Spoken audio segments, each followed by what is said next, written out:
বলতে চাই শেখ ফয়েজ আহমেদকে তাকে দেখতে পাইনি এবং এই জুলাই আন্দোলনে যে আমাদের বিরোধিতা করেছে তাকে দেওয়া হচ্ছে দুঃখের বিষয়।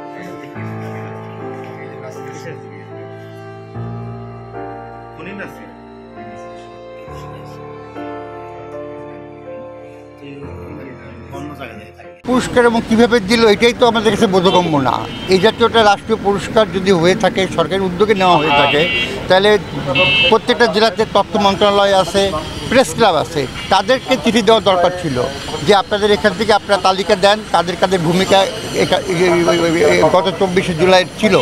সেটা না করে অনেকটা চোরাগুপ্তর মতো একজন অ্যাপ্লাই করলো আর আমি দিয়ে দিলাম, এটা একটা অদূরদর্শী এবং হঠকারী সিদ্ধান্ত হয়েছে।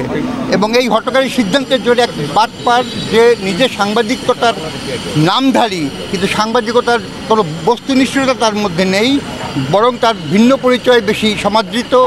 সে বিভিন্নভাবে মানুষকে প্রতারণা করছে, মানুষকে সাথে হয়রানি করছে, সে কোঅপারেটিভ ব্যাংকের মাধ্যমে মানুষকে হয়রানি করছে, সে নানাভাবে মানুষকে প্রতারণা করছে। সেরকম একটা ব্যক্তিকে, বিতর্কিত ব্যক্তিকে বেছে নেওয়ার অর্থ টোটাল সাংবাদিক সমাজের মুখে কলঙ্কের কালি লেপন করা হয়েছে। আমরা মনে করি যে সিদ্ধান্ত তো প্রত্যাহার করতেই হবে, পাশাপাশি সে যে তথ্য গোপন করে ভুয়া তথ্য দিয়ে যে অভিযোগ করলো, যে আবেদন করলো, তার সুনির্দিষ্ট বিচার করার দরকার। এটাও পাশাপাশি আমি দাবি জানাই। গণ অভ্যুত্থানে যে সাহসী সাংবাদিকতা পুরস্কার দেয়া হয়েছে বাংলাদেশ সাংবাদিক কল্যাণ ট্রাস্ট ও তথ্য মন্ত্রণালয়ের মাধ্যমে ফরিদপুর জেলার 2 জন বিতর্কিত ব্যক্তিকে এই পুরস্কার দেওয়ার কারণে সাংবাদিক সমাজ বিব্রত।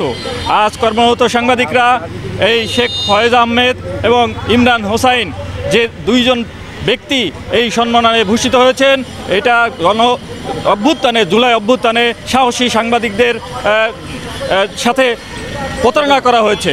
আমরা দাবি জানাই এই শেখ ফয়েজ আহমেদ এবং ইমরান হোসাইনকে যারা যে মাধ্যমে তারা এই পুরস্কৃত করা হয়েছে, এই পুরস্কার প্রত্যাহার করে তাদেরকেও আইনের আওতায় আনা উচিত।